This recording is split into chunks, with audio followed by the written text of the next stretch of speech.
يا فتاح يا عليم رزاق كريم رزقنا يا رب. الالعاب الفرديه بتعتبر اسمها الالعاب الشهيده، ملهاش مجال في ناحيه المرتبات حتى لو كان في مستوى علمي عندنا هنا. في نفس الوقت انا الحمد لله راضي باللي قسمه وكتب ربنا، رغم ان انا ممكن لو كانت الظروف مهيئه كنت ابقى في حته تانية.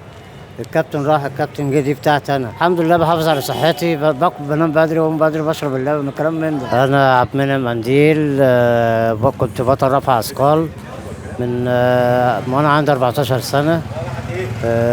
بطوله شرقيه، بطوله جمهوريه، بطوله قوات مسلحه، وكنت مرشح لبطولات بعد كده بطلت. بعد كده وزاره الشباب والرياضه رشحتني ان انا ادرس في الاكاديميه عشان المستوى العالي بتاعي. ورحت درست في الأكاديمية الأولمبية لإعداد القادة الرياضيين، شعب التدريب، قسم رفع أثقال، مدرب. والحمد لله طلعت بتقدير جيد جدا، جيد مرتفع. وبعد كده لما دخلت دربت في الشبان المسلمين في الزقازيق وفي الاستاد، ما عجبنيش المجال لظروف مادية، لأن الناتج بتاع التدريب أو العائد بتاعه ما يجازيش المعيشة. اللجنة الأولمبية، الأكاديمية الأولمبية لإعداد القادة الرياضيين، شعبة رفع أثقال، مدرب، تعليم تقدير جيد جدا سنة 93. الألعاب الفردية بتعتبر اسمها الألعاب الشهيدة، ملهاش مجال في ناحية المرتبات حتى لو كان في مستوى علمي عندنا هنا.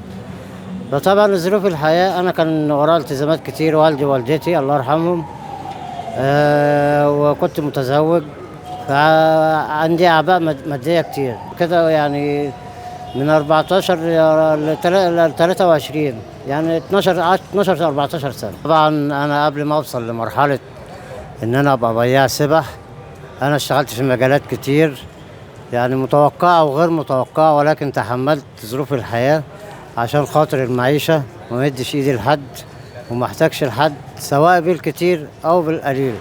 وفي نفس الوقت أنا الحمد لله راضي باللي قسمه وكتب ربنا، رغم إن أنا ممكن لو كانت الظروف مهيئة كنت أبقى في حتة تانية. الكابتن راح الكابتن جه، دي بتاعتي أنا. بس أنا شبعان رغبات الحمد لله، وعلاقات كويسة. فاشتغلت بموضوع السبح دوت، شغل روحانيات ومحبة. روحانيات، بس نوضح عشان كلمة روحانيات يعني فأنا شغال فروع كتير من فأنا شغال فيها، لأن أنا أساسا راجل صوفي. فحبيت شغل السبح لأن فيه شغل روحانيات وأذكار وأعداد، يعني له أسرار كتير، في ناس كتير ما تعرفهاش غير الناس الطيبين. الحمد لله بحافظ على صحتي، باكل بنام بدري واقوم بدري، بشرب اللبن والكلام من ده. بتاكل أكل صحي يعني؟ باكل أكل صحي، أهم حاجة السلطة، أهم حاجة. لسه متأثر بس أهم حاجة الإنسان يحافظ على صحته، الإنسان يبقى معاه ربنا، يتقي الله في كل حاجة بيعملها. مش عملية إن أنت صحة وبتاع، لا، برضه في ربنا. تتقي الله وتسعي، طالما أنت بتسعي وبشرف وبكرامة وفي حلال، ربنا هيكرمك. والحمد لله ديك يعني هتمسكي الخشب بقى. أنا عندي 65 سنة. أنا أول يوم بصحى بصلي ركعتين لله، صلاة الصبح، وبعد كده ببتدي اخش العب شويه ضغط، شويه تمرين، شويه بتاع فك كده، عشان برضو الواحد يقدر يمشي، وثب، ثاني مد، فتح كده يعني. اي حركات رياضيه تنشط بيها الجسد يعني. خفيفه كده، يعني مش هضغط على نفسي كتير، لان برضو العظمه كبرت. تبدا بقى يومك بقى مع السبح ازاي؟ بنزل افطر، بعد كده بنزل بقول بسم الله توكلت على الله، ولا حول ولا قوه الا بالله. يا فتاح يا عليم رزاق كريم رزقنا يا رب. فبنزل ابتدي افرش، اكنس، ارش الدنيا يعني زي ما عادي، وبعد كده ارزاق الله والحمد لله مستوره. تبدا الساعه كام عملك؟